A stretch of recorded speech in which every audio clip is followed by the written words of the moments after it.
Olá, amigos. Aqui estamos mais uma vez nesse encontro que já está se tornando casual, amigável, fraterno. Aliás, eu espero que vocês estejam gostando do nosso canal e estejam acompanhando também, dando aquele ok que naturalmente nos deixa muito contentes. Hoje nós temos a grata satisfação de contarmos aqui com a presença do professor César Soares dos Reis. O professor César é uma pessoa muito querida do movimento espírita e particularmente do nosso coração. Amigo é uma palavra muito importante na vida das criaturas e seria tão bom se todos nós aprendêssemos a importância de ter amigos. Mas eu não estou aqui para falar, eu estou aqui para entrevistar. O professor é autor de vários livros, dos quais nós temos aqui 3 exemplares. Fundamentos da Educação, Mergulhando no Mar de Amor, 2357, Uma Aventura no Futuro. É para chamar a atenção mesmo. O professor é esperantista também, língua internacional, que tem uma repercussão muito ampla no mundo inteiro. E nós vamos conversar primeiro sobre educação. Professor, o que o senhor nos diz sobre educação? Educação é a palavra-chave da doutrina espírita, né? O espiritismo é uma doutrina de educação. No livro dos Espíritos, a palavra educação aparece 26 vezes, desde a questão 6 até a 964. Né? E Kardec era um educador, né? Uma formação extraordinária com Pestalozzi. Depois ele vai para Paris e ali se coloca o resto da vida dele como educador. Quando ele tomou conhecimento das mesas girantes, dos fenômenos todos, ele trabalhou como um pesquisador, ele era um cientista, um pesquisador, e ele percebeu que o que a humanidade precisa mesmo são valores, uma nova ética, uma nova moralidade, uma nova maneira de ser. Por isso, o livro dos Espíritos é um livro de educação. Aliás, a doutrina espírita é toda de educação. O sentido profundo da palavra é o ex do cérebro, botar para fora, exteriorizar aquela doçura que a nossa realidade provoca. É isso que é a palavra educação. Porque lá no fundo nós somos deuses mesmo, somos mesmo. Né? Então Deus é o bem, é a misericórdia, é o amor, é a luz plena. Educar é botar isso para fora, é lá dentro de nós. Por isso nós trabalhamos nesse livro, Uma Visão Espírita, Fundamento da Educação, para, de certa maneira, tentar colocar outra vez essas questões, porque a gente percebe que a educação está muito materializada. A educação hoje está passando, a família está passando por muitas diferenças, né? Então, há um questionamento tremendo em relação a essa cultura da educação. Allan Kardec, inclusive, coloca na questão 685A, né? Exatamente a questão dos valores. Né? Como é que a gente vai querer montar uma sociedade melhor se não tiver homens melhores? Então, toda essa coisa que nos leva a buscar o homem de bem é todo um processo de educação, diria até de reeducação. Né? Aquele homem velho, orgulhoso, egoísta, mesquinho, maledicente, violento, tem que dar lugar a uma nova criatura.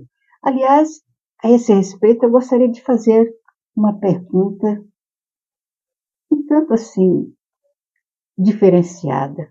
O senhor foi professor quantos anos? Muitos anos, né?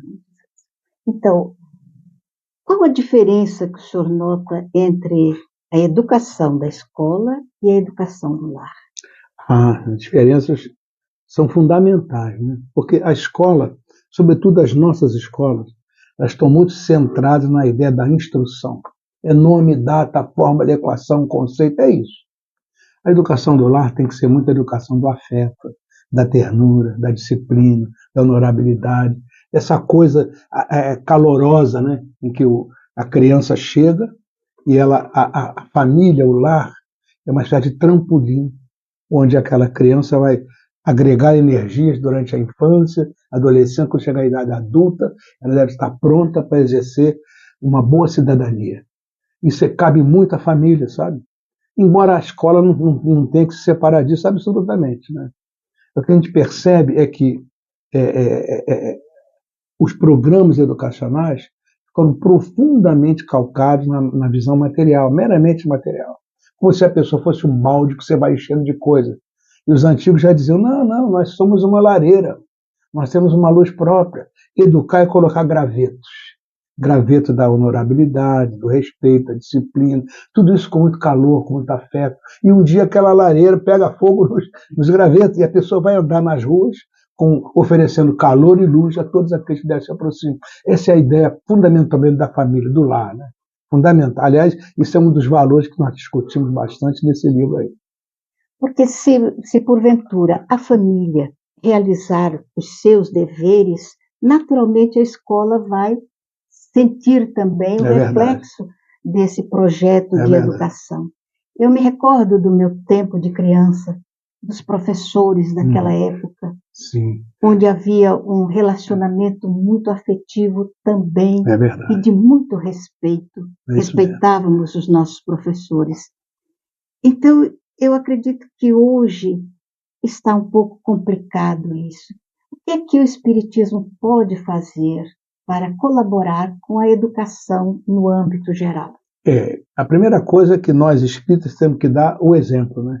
Nós não podemos só fazer discurso, nós temos que viver a mensagem, viver o que a doutrina nos convida para que nós sejamos homens de bem, né? Do bem. Aqueles valores, né? Aquele respeito, aquela solidariedade, aquela disciplina, nós temos que entronizar isso, viver isso e passar isso para os nossos filhos.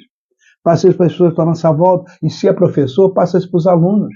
Você falou uma palavra-chave aí na questão da educação, chama o afeto. Né? Não há educação sem calor humano, sem solidariedade, sem ternura. Aliás, o que se aprendeu com Pestalozzi, que foi mestre de Kardec, né? É o afeto. Né? O livro fala muito dessa questão. Quer dizer, a família tem que colocar bastante essa relação rica, generosa, acolhedora, da criança que chega, dos filhos, em todas as pessoas, né? Inclusive a questão do evangelho no lar, nós que somos aprendizes do Espiritismo, isso é essencial, né? Que a gente passa esse processo de entender isso, mas não é só mais do que entender, né? É sentir isso, sentir a mensagem, como é bom o bem, né? Como é bom a alegria, como é bom o otimismo, como é boa a confiança, como é bom o honorável, é bom isso, é o gosto bem do bom, né? O gosto bom do bem. Os professores antigos falavam da sabedoria, é o sabor, né? Tem que sentir o sabor do bem. É o que o Espiritismo nos convida. Sente o gosto bom do bem, né? Porque aí vale a pena viver, vale a pena trabalhar por isso, né? Eu acho que hoje, de alguma sorte, estamos correndo muito sem entender exatamente o sentido disso. Aqui está, mergulhando no mar de amor. Esse título tem muito a ver com isso que o senhor disse agora. É verdade. Né? A vida de Fabiano de Cristo. É isso.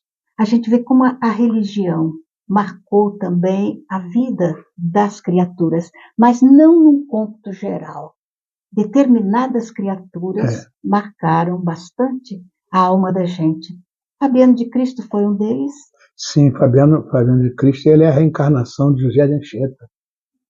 Ele veio para o Brasil anteriormente com Anchieta, escrevendo poemas na areia, né? Sim. Mas depois ele volta como Fabiano de Cristo para escrever um poema no coração dos homens.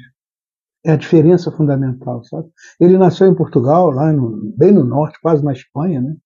Era de uma família que anteriormente tinha recursos, mas que estava vivendo com dificuldades. E o pai dele, quando ele era o único filho homem, né, entendeu que ele poderia refazer aquele vigor daquela família do passado, aquela liderança, aqueles recursos financeiros, né? E ele era muito inteligente, era a única pessoa da aldeia que aprendeu a ler, porque o pároco ia lá de 3 em 3 meses, né? E ele, com muito interesse, via os livros, né? Ele aprendeu a ler, a escrever, e o padre deu a ele a chave da igreja. Ele ia lá limpar a igreja e aproveitava e ia lendo aqueles livros. Então, ele criou uma cultura religiosa interessante. Depois ele foi trabalhar na cidade do Porto, onde ele ouviu falar das descobertas do ouro no Brasil, né?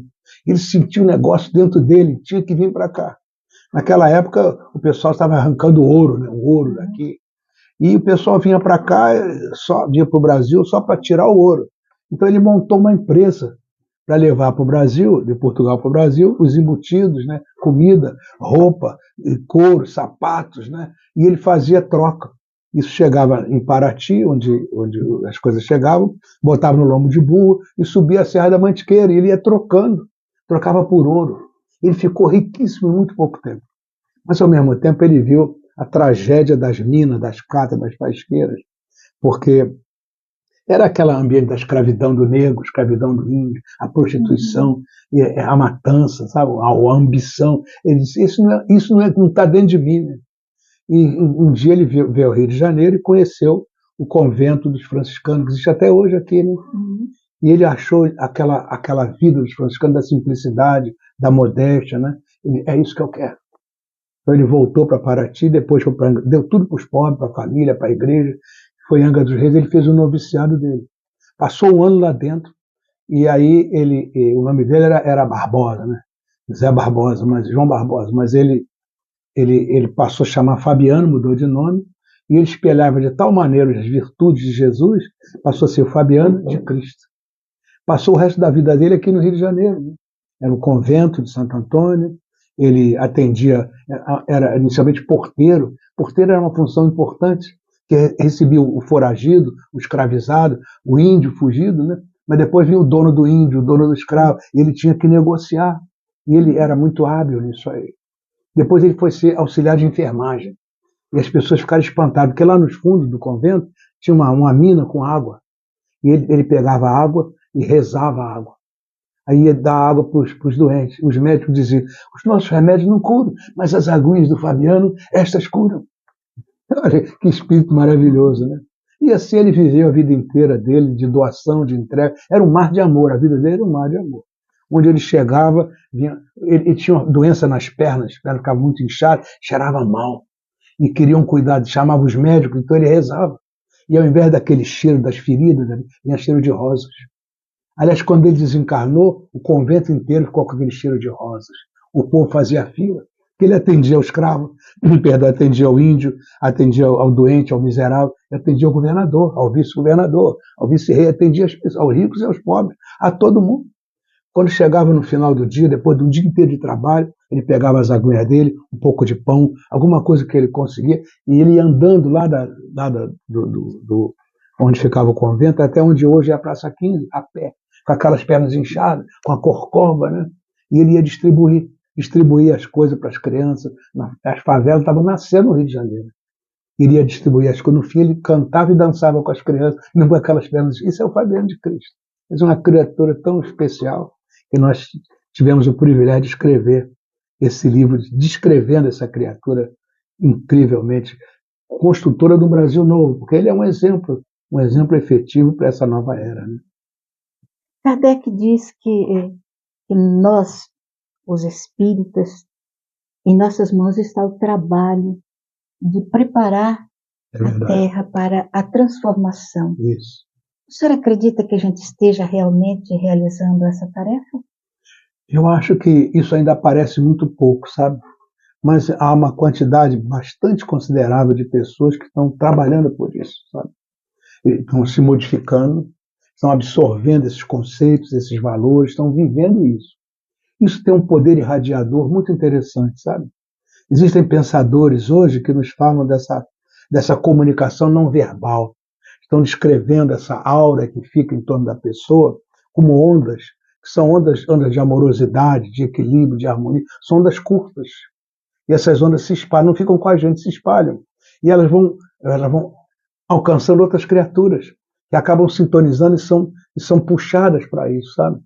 Então, na verdade, hoje nós temos uma população aí de mais ou menos 8 bilhões de pessoas encarnadas, né? Mas não precisa de mudar 8 bilhões para mudar o mundo. Há estudos que mostram que mais ou menos com 10% você muda tudo. 800 milhões de pessoas são suficientes para mudar a humanidade inteira. E, na verdade, quando cada criatura se modifica, ela muda essa estrutura mental, né, à volta dela. E as pessoas que estão próximas vão sendo contagiadas por isso. E daqui a pouco, olha, na verdade, Jesus é o governador do planeta, ele sabe o que faz, né? A gente fica um pouco impaciente, tudo, a gente não entende bem as coisas, mas o amor de Jesus, o conhecimento de Jesus, enfim, essa competência que ele tem para a mudança, aos poucos a coisa vai caminhando. E quando nós olharmos, e me lembra muito a questão do Muro de Berlim, sabe? Não, aquele muro terrível, indestrutível, aquela separação, e um dia o muro caiu. Aí os amigos espirituais disseram, você pensa que caiu assim de repente? Não. Que de repente se formou uma estrutura vibratória que levou aquilo a ser derrubado. Assim também essa era de expiações, de provas, parece um muro pesado nas pessoas, mas isso vai cair. É isso mesmo. Então nós vamos fazer uma pausa, daqui a pouco a gente volta. Muito bem. É interessante o pensamento de muitos espíritas que têm vontade de tomar conhecimento do seu passado, saber o que foi, o que aconteceu na sua vida e tal, e pensa até nas razões do hoje, muitas vezes hoje conflituoso e tal, preocupação com o passado. Isso. Todavia, os nossos olhos devem estar postos no futuro. Verdade. O que é que nós estamos construindo aqui para o nosso amanhã? O senhor escreveu aqui, 2357, uma aventura no futuro. E esse futuro que o senhor coloca aqui no livro, como ele é exatamente? Esse número, né, 2357, é um número muito interessante, né, porque a primeira edição do Livro dos Espíritos foi em 1857. Se você somar 500, dá 2357. Então esse livro, ele imagina como é que vai ser a Terra com 500 anos do Livro dos Espíritos. Essa reencarnação absolutamente comprovada, a mediunidade deixa de ser uma coisa de bruxaria, passa a ser um atributo humano, né? A questão da evolução, a questão assim da lei de causa e de efeito, a misericórdia de Deus, enfim, tudo isso que a doutrina coloca de maneira tão perfeita para nós, passa a ser um patrimônio cultural da humanidade. Imagine. A humanidade não precisa ser espírita, mas são pessoas que estão comprometidas com a prática da caridade. Né? Então, é um tempo que não tem desemprego, não tem fome, não tem miséria. Né? Na verdade, tem fraternidade. É um tempo novo, onde os recursos são todos investidos, a tecnologia está voltada para o bem-estar, está voltada para a descoberta das coisas. É uma arte nova, né? Enfim, é uma irrigação nova, é um plantio novo. Né? E são coisas novas, é um mundo novo, um mundo do bem, que vale a pena, sabe? Esse livro nasceu porque a gente percebe que há uma certa assim, inquietação, guerras, né? Ameaça nuclear, tragédias, tanta coisa que falam aí que pode acontecer, pode acabar com o mundo, né? Mas vamos lembrar que Jesus está no leme, Jesus é o governador do planeta, está conosco há 4 bilhões e 500 milhões, já era um espírito puro naquela época, quando a Terra começou a se formar.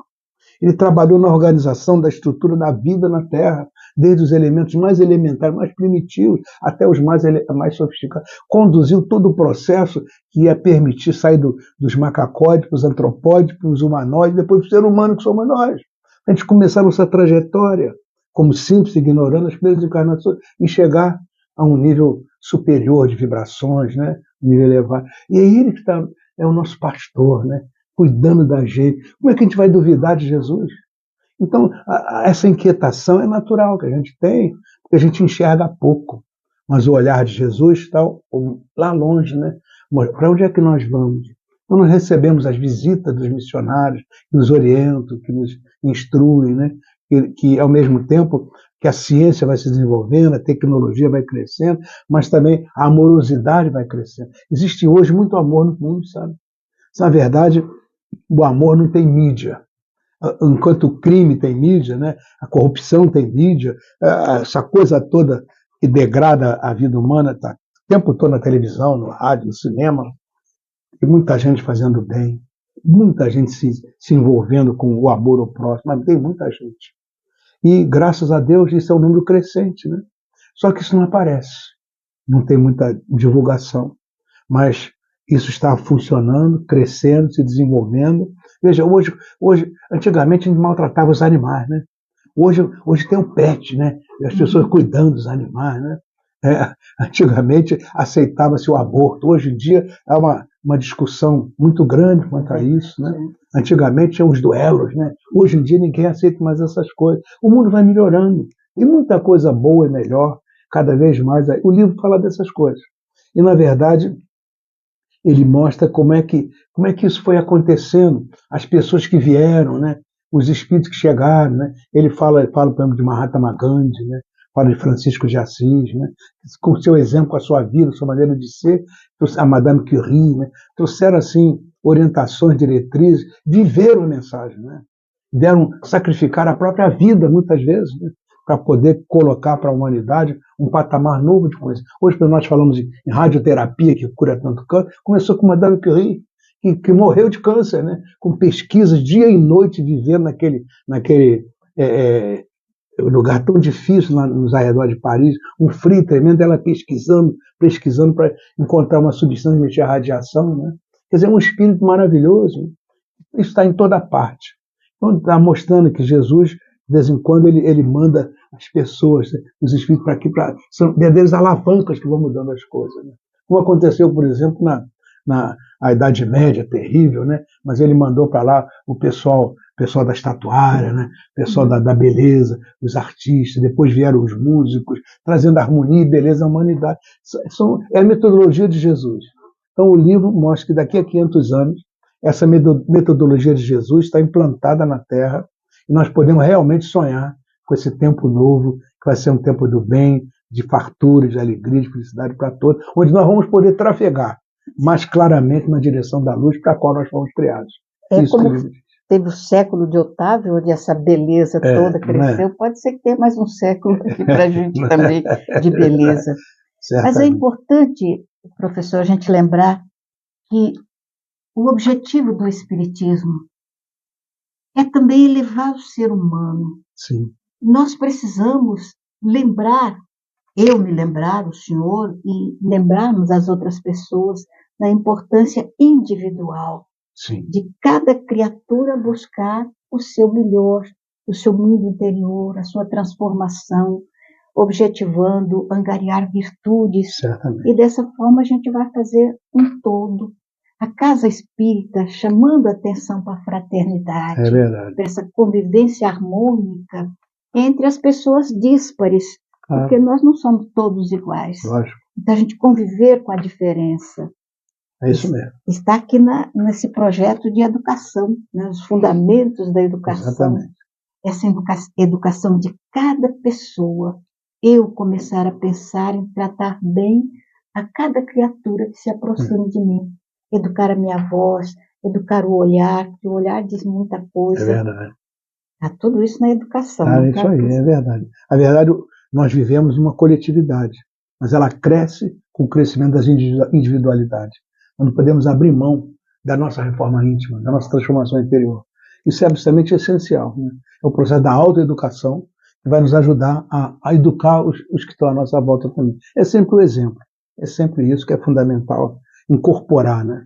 O que o Espiritismo nos ensina. Allan Kardec amava a educação, não é? Ele era educador, né? Passou essa vida inteira um profissional da educação, colocou um projeto de mudança da educação para a França, né? Que foi adotado em muitos momentos, né? E era um gênio, né? Porque ele ensinava matemática, astronomia, ensinava a parte das outras ciências. Era um gênio, ele falava uma opção de idiomas, né? Mas além de tudo era um ser humano. Eu me lembro Cosme Massa, que é um grande estudioso, né? Ele diz que provavelmente, na época de Kardec, ele era o espírito mais evoluído encarnado na Terra. Eu acredito muito nisso. Na época, ele era o mais evoluído encarnado na Terra. Era o mais preparado para trazer a terceira revelação. Que não é uma coisa simples, né? É uma coisa muito complicada, né? No pouco tempo que ele teve de muito trabalho. Pouco tempo, era preparado, né? Um espírito, ele mergulhou rapidamente, sai um livro como o Livro dos Espíritos, uma coisa fantástica, 4 partes, né? A questão de Deus, esse Deus novo que aparece, esse Deus criado, inteligência, não é um barbudo julgando as pessoas, tem humores variados, não, ele é perfeito, é a lei integral e a misericórdia absoluta o tempo todo. Né? É isso que ele traz para nós. Depois vem a questão do mundo espiritual, nossas relações com o mundo espiritual, né? Depois vem as leis morais, né? E são leis incríveis, muito além das leis da física, da química, da biologia, as leis morais que estão colocadas, que é uma forma de viver, né? E, finalmente, a última parte da esperança e consolo. Isso é tudo, é muito sensacional, é muito bonito, né? Mas, é uma síntese perfeita. E aqueles outros que vieram para sedimentar também, através dos estudos, das pesquisas, os livros que foram, e que a gente atualmente não está muito ao alcance dos espíritas, os livros que saíram à época também da codificação. É verdade. Faz muita falta. Por isso que o espiritismo tem que ser estudo. Estudar a vida inteira. Né? Me lembro que Divaldo falava isso. Você tem que estudar o livro dos médios. Aí, o livro dos espíritos. Ele voltou, já estudei, já li. Né? Aí, 5 vezes seguidas, na quinta, agora você vai estudar o livro dos espíritos. Lê, agora você vai estudar. Na verdade, eu conheci trabalhadores do bem, o meu livro de cabeceira é o livro dos espíritos. Todo dia eu tenho que estudar um pouquinho ali para poder entender. E vou passar a vida inteira. Vou ter várias encarnações para poder entender em profundidade as lições que estão ali. Mas a síntese disso é a reforma íntima, a renovação interior, vencer o homem velho, acabar com aquela violência, aquela grosseria, disciplinar, organizar a mente, ajustar o coração, trabalhar no bem, praticar a caridade. É isso. Pensamento de Leopoldo Machado, que ele incentivava a juventude. É verdade. Também. Eu me recordo que na minha época de juventude, nós tínhamos o dever, obrigação de ler um livro por mês, todas da juventude, para poder participar dos encontros juvenis. E com isso a gente foi guardando, amealhando um acervo de informações que hoje, já na idade provecta, a gente vê a importância dessa sedimentação no coração juvenil. Você sabe, eu vou pedir licença até para falar de um livro que não está aqui, mas que nós lançamos recentemente. Chama-se Lei e Misericórdia. Exatamente espiritual através da arte. Né? Essa arte espiritualizada. Mas o que nós queremos colocar é que, pensando no jovem, hoje, esse livro tem um jeito diferente, porque ele é cheio de QR Code. Então, é para o jovem, para nós lermos o livro e com um telefone do lado. A garotada gosta muito do telefone, né? Então ela coloca o telefone ali, lê, ela vai ler o livro, vai ouvir a música que nós estamos falando, vai ver um pedacinho do filme que a gente está contando, vai ver um balé que a gente está falando, lê com o QR Code do lado, para atrair o jovem. Eu acho que, de certa maneira, nós precisamos, de alguma sorte, usar esse recurso, né? Ou seja, é um livro em que o jovem vai ler o livro e vai usar o telefone que ele está acostumado, o celular que ele está muito acostumado. Né? Nós esperamos que esse livro também leve a mensagem, como diz, lei e misericórdia, né? Para todos os corações das pessoas. Agora nós vamos fazer mais uma pausa, mas fiquem aí, aguardem, porque ainda tem muita coisa boa vindo. Até já. Castro Alves, retornando no mundo espiritual, através do Chico, ele diz: a dor, através dos anos, dos algozes, dos tiranos, anjos puríssimos faz. Eu acho isso impressionante. Impressionante. Ele jogando uma ideia para que a gente começasse a raciocinar. E ele traz a figura de Nero como exemplo. Então dá para a gente ficar pensando, nós somos criaturas que estamos saindo de um passado que a gente não conhece, mas pelo fato de estarmos num mundo de provas e de expiação, esse passado não é grande coisa. Mas a gente olha para um futuro de fraternidade, um futuro de realização, quando a gente pode se abraçar como irmãos verdadeiramente. Isso não é utopia. O que é que o senhor acha? Claro que não, né? A doutrina espírita nos mostra esse processo de evolução, né? Nós estamos no caminho da evolução. Talvez a gente não perceba muito bem as coisas, porque nós vivemos 60, 70, 80 anos. Isso não é nada na trajetória evolutiva, né? A gente pensa aí nas idades que já foram lá para trás, né? Mas as conquistas estão sendo feitas, né? A gente está vendo aí hoje já se fala muito na questão do direito das mulheres, e até há pouco tempo não se valorizava isso, né? A gente fala muito da questão do negro, né? Das outras religiões, das diferenças imensas que havia entre as pessoas, aquelas grandes separações, os nobres, os ricos, os poderosos, e os outros que não tinham nada, né? Isso está sendo muito questionado, muito discutido. São indícios seguros de que nós estamos caminhando, né? Na verdade, eu acho que a gente está seguindo até bem depressa. O Dr. Bezerra, uma vez, nos falou isso, né? Que a era da regeneração já começou, né? Na verdade, sabe, eu acho que a clarinada da regeneração foi em 1857, com o Livro dos Espíritos, a primeira clarinada. Nas Forças Armadas, de manhã cedo, toca a alvorada, né? Manhã bem cedo, todo mundo acorda para trabalhar. Eu acho que o toque da alvorada foi em 1857, para começar a trabalhar. Muitos espíritos acordaram e já começaram a partir daí. Mas eu digo, é um movimento enorme, muito grande, né? E aos poucos o dia vai avançando, vai se desenvolvendo, e mais pessoas vão se juntando ao trabalho. E, olha, não tenho nenhuma dúvida que nós estamos caminhando em uma direção muito boa. Como dissemos anteriormente, Jesus está no leme, não vamos duvidar. E a gente confia. E estava pensando também as barreiras que ainda existem, os limites dos países, os limites que o idioma impõe. Hoje que a gente sai do Brasil para pregar em outros países, a barreira idiomática ainda é bem complicada. Então, se a gente tivesse um idioma que pudesse aproximar os povos, isso é ilusão? Não, nós temos, né? Já temos? Temos. Veja bem, o Livro dos Espíritos é de 1857. 30 anos depois, 1887, veio à luz um livro chamado Doctoro Esperanto. Quer dizer, o doutor que tem esperança era um menino, na época já doutor, né? Nasceu em Białystok, no interior da Polônia, um lugar pequeno onde se falava 4 idiomas e todo mundo brigava. Falava-se russo, falava polonês, falava alemão e falava Yiddish, né? Todo mundo brigava. Tipo, meu Deus do céu, menino, se eles estão brigando é porque não se entendem. Eu vou criar uma língua para todo mundo se entender. Uma língua fácil, simples. E ele estava no ensino médio, já tinha criado a língua. O pai dele rasgou tudo, isso é uma maluquice. Vamos fazer mal a você. Ele foi para a universidade, se formou em medicina, e ele ensinou Esperanto aos colegas dele de turma. E a festa de formatura, eles conversando em Esperanto. Veja, falando de... Ele casou-se, e a esposa dele, com o dote, financiou o primeiro livro dele, 1887. Meu Deus! Doutor Esperanto. Quem é essa criatura? Maravilhosa, né? Foi a mulher dele, pagou a despesa e o livro saiu.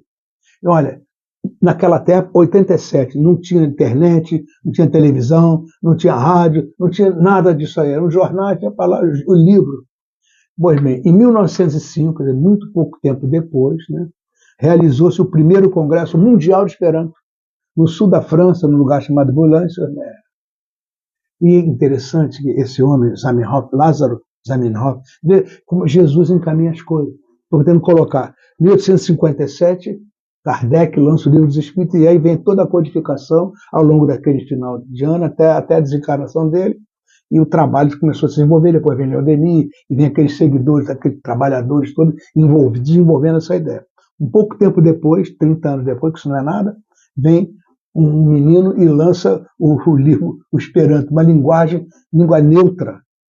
Olha que espírito. Esse Boulogne-sur-Mer tem muitas pessoas, quase 800 pessoas do mundo todo. A gente da Índia, da China, do Paquistão, perdão, o Paquistão não tinha na época, mas da Índia, do México, tinha dos Estados Unidos, tinha da Inglaterra, em tudo quanto é lugar do mundo. Tinha católico, tinha budista, tinha ateu, tinha protestante, tinha de tudo nessa reunião, né? E aí ele disse assim, eu quero fazer uma abertura com uma oração, mas eu não posso ir contra as pessoas que pensam diferente, né? Então ele faz uma oração sob a estrela verde, embaixo da estrela, que é o símbolo da Esperanto, né? Que é uma oração que você vê a alma que está ali, um espírito maravilhoso que está ali. Hoje existem milhões de esperantistas no mundo inteiro. E essa editora nossa, a editora Lawrence, aliás, Lawrence era um grande esperantista do Rio Grande do Sul, né? Essa editora Lawrence está comemorando 50 anos, né? Esse livro que a gente escreve, Eles todos são por essa editora que produz livros em língua portuguesa, para a gente vender aqui os livros espíritas, e com esse dinheiro a gente faz livros espíritas em Esperanto, e distribui para o mundo inteiro. Então, nós temos esperantistas na China, esperantistas no Japão, no México, nos Estados Unidos, por tudo quanto é parte. Há pouco tempo nós tínhamos um jornalzinho, que o pessoal mais antigo deve se lembrar, o SEI, Serviço Espírita de Informação, né? Esse jornalzinho, ele era, inclusive, ia em Esperanto para o mundo todo, né? E olha, as pessoas estão assim querendo a mensagem espírita, sabe?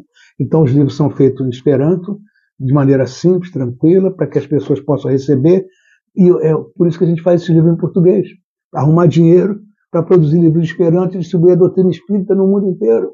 Olha, isso já não é mais um indício da nova era, né? No tempo novo que vem aí. Eu participei, sabe, na minha vida, participei de muitas reuniões que se falava muitos idiomas, sabe? E eu percebi assim, coisa que você podia resolver em 10 minutos, levava 40 minutos, levava 1 hora, porque falava inglês aqui, traduzia para o francês ali, para o espanhol do outro lado, e sabe, tradução é tradução, né? Nem sempre é aquela coisa correta.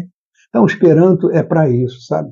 Nós temos, inclusive, esse livreto, né, Esperanto, a língua internacional, neutra auxiliar, chama Língua da Fraternidade. Esse livretinho está sendo lançado pela editora Lones, no fim, ele conta essa história do Esperanto, essas coisas assim que nós falamos agora, e no final tem as 16 regras, são 16 regras. 16 regras. E são regras sem exceção. Sabe? Então, isso é absolutamente genial, sabe? Vou lhe contar uma história. Eu peguei um trem na França para ir fazer uma palestra na Holanda. Cheguei lá na Holanda, estava escurecendo já, muito frio, a neve caindo, né? E as pessoas não estavam lá me esperando na chegada do trem. E eu não sabia o que fazer. Tudo estava escrito em Flamengo. Eu não conseguia nem telefonar, porque eu não conseguia entender aquelas coisas, né? Eu vou para o lado de fora, eu vou pegar um táxi, vou para um hotel. No hotel se fala inglês. Pelo menos eu me defendo lá com eles, né? Cheguei do lado de fora, tinha um carro antigo com a estrela verde do Esperanto. Aí eu me atrevi, fui lá e bati no vidro e perguntei se ele era samideano, como a gente chama, da mesma ideia, né? Ele sorriu, nunca me viu na vida, mandou entrar no carro, me levou para a casa dele, me deu um chá maravilhoso, né? E ria da história que eu contei, ninguém foi lá buscar Esperanto, né? E com isso ele conseguiu chamar as pessoas, eu tinha se enganado de horário, foi só isso, e fui salvo assim. Também um outro fato interessante, eu viajei de Curitiba para o Rio de Janeiro, um avião cheio, vinha lá de Foz do Iguaçu, cheio de turistas. Um aqui gritava em francês, o outro falava em alemão, outro falava em alemão, aquela coisa. E lá no fundo eu sentei do lado de um senhor japonês, né? E ele começou a balbuciar, Babelturo, Babelturo. Babelturo em Esperanto significa Torre de Babel. Torre de Babel. Né? Todo mundo falando uma opção de idioma, né? E aí eu então virei, eu estava com uns 3 meses de estudo Esperanto só, sabe? Virei para ele e perguntei se ele era esperantista, né? Chuviesta samideano, você tem a mesma ideia, né? Ele, então, o japonês chegou a regalar os olhos. Tem alguém para conversar comigo? Eu disse, eu sou da velha guarda, porque agora todo mundo fala inglês, né? Eu não aprendi inglês, eu falo Esperanto, né? E assim nós viemos conversando. Eu tive que dizer para ele, o senhor fala devagar, porque eu estou começando. Estou começando, né? Então, ele veja, essa possibilidade de conversar, de aprender isso com rapidez, isso é um sonho de fraternidade, é uma língua da fraternidade, sabe? É uma língua que respeita a tudo e a todos. Eu diria assim, hoje nós falamos assim, evangelho, espiritismo, Esperanto e educação. Essas coisas estão conjugadas. Já não são mais só 3 S, são 4 S, e associando essas coisas com o tempo novo. Mas uma coisa interessante, o fato do senhor sair e encontrar um motorista esperantista. Entrar num avião lotado e encontrar um companheiro de esperantista. Isso é trabalho do mundo espiritual. E são milhões de esperantistas pelo mundo. Então, seleciona as criaturas e coloca a gente lá para ajudar a gente. É uma coisa maravilhosa. Por isso que vale a pena, sabe? Vale a pena a gente investir nesses livros, porque vai gerando recursos para levar a mensagem para uma porção de instituições que tem pelo mundo afora, organizações espíritas, esperantistas, estão precisando da mensagem que nós aqui podemos. Por isso o Brasil é o coração do mundo, é a pátria do Evangelho. E a gente lembrar, né, uma nuvem de testemunha vos acompanha. É isso aí. Nós nunca estamos sozinhos. É claro. Então, em qualquer circunstância, desde que a gente tenha essa ligação com o mundo espiritual, nós estamos protegidos, amparados. Isso é uma bênção, professor. É isso mesmo. E aí a gente vê que a gente precisa divulgar o Espiritismo com a beleza que ele possui, com a profundidade que possui e com a honestidade que ele exige de cada um de nós que estamos levando essa mensagem. Então, esses livros do senhor, principalmente falando sobre os fundamentos da educação, é uma necessidade tão grande porque as pessoas estão perdendo o parâmetro dessa vida social. Então, as pessoas hoje não conversam, elas gritam muito. É verdade. E a gente que está ficando com o ouvido meio complicado tem uma dificuldade de ouvir. Mas a gente está aí. O senhor está firme e forte. O nosso Divaldo foi. E a gente ainda ficou por aqui. Quanto tempo? É verdade. Não importa. Que a gente aproveite o tempo verdadeiramente. Nossa parte, né? Falando dessa mensagem consoladora, profunda, linda, que é o Espiritismo, que nos ajuda, de alguma sorte, a dirimir os problemas que a gente criou no passado e a construir um mundo novo. Não é? O senhor falando sobre Fabiano de Cristo. Ele deixou tudo para poder servir as pessoas. A gente não pensa assim. É verdade. Nós estamos tão preocupados com as posses aqui, as coisas daqui, e que, todavia, a gente vai deixar, não vai levar. E ele deve ter levado um baú cheio de tesouros. Foi recebido pelo próprio Francisco de Assis, né? Na hospitalidade. Que coisa boa. Mas o senhor falou que o Mileco deu uma mãozinha também no seu trabalho. Certamente. Né? Fala um pouquinho para os nossos ouvintes a respeito dessa ligação que a gente pode estabelecer com os nossos amores, amigos que já foram para o outro lado da vida. Mileco foi um grande companheiro nosso. Nós trabalhamos muitos anos lá, Fabiano de Cristo, né? E nós tínhamos sempre a nossa referência espiritual lá, Fabiano de Cristo. Ele é calcado nas orientações que nos vieram através do Divaldo e do Chico Xavier, sobretudo do Dr. Bezerra de Menezes. Mas o Divaldo estava lá na Bahia, ou viajando pelo mundo, né? E o Chico estava lá em Uberaba, nem sempre era fácil. E o Mileco estava ali perto da gente, um médium espetacular, né? Uma pessoa assim, incrível, generosa, um bom humor. Era cego, né? Mas enxergava mais do que nós todos, né? Enxergava com os olhos espirituais, né? Sempre lá trazia muitas mensagens também do Dr. Bezerra. Então nós criamos uma relação entre nós assim de muita confiança, de muita amizade, de muito amor. Sabe? E ele desencarnou, né? Acompanhamos a vida dele toda, vimos o trabalho dele na Esprebe, né? O trabalho que ele fazia, a música, né? Música maravilhosa, o Divaldo, né? Ele veio, ele fala de Jesus. E na espiritualidade, agora que surgiu esse vínculo, né, para mostrar a arte a serviço da cura, do tratamento das pessoas, e foi ele, que era um musicoterapeuta, né, ele se aproximou de nós, né? Nós sentimos essa presença muito generosa, agora enxergando muito mais, como ele dizia, né? E aí nos orientando nessa questão, ele mostrando, olha, é Deus, Jesus fala de Deus, o Abba é o papai, é o meu papai, o papaizinho, sabe? Esse Deus é lei, sábia, justa e perfeita, mas é misericórdia absoluta. O que é maior em Deus? É a lei ou é a misericórdia? Não pergunta isso, ele dizia, porque nada é maior, tudo é máximo em Deus. Então, o máximo da lei é o máximo da perfeição, o máximo da misericórdia, o máximo do amor.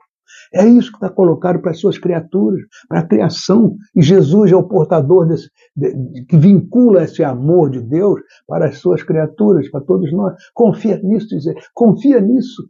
Tudo que o ser humano faz está vinculado a esse trabalho que vem procurando colocá-lo na direção do bem, na direção do amor. Então, Mileco tem sido para nós, né, até aqui, essa criatura muito amorosa, né, nos ajudando a vencer as nossas deficiências e poder receber essas informações, né, que realmente mostram que esse mundo melhor é permanente, existe, está nos convocando para entrarmos nele o tempo todo, desde que a gente procure sintonizar, sobretudo, com a prática da caridade. E, naturalmente, vamos nos lembrar que caridade basicamente, é sentimento, a benevolência, a indulgência, o perdão. Se guardarmos essa trilogia em nosso coração, o mundo se tornará melhor, o lar se tornará mais feliz e você, meu amigo, vai sorrir um pouco mais. O sol que nos ilumina e nos dá calor, que auxilia a nossa vida, vai penetrar a sua alma como o pensamento divino, que é calor, amoroso e bom. Muita paz.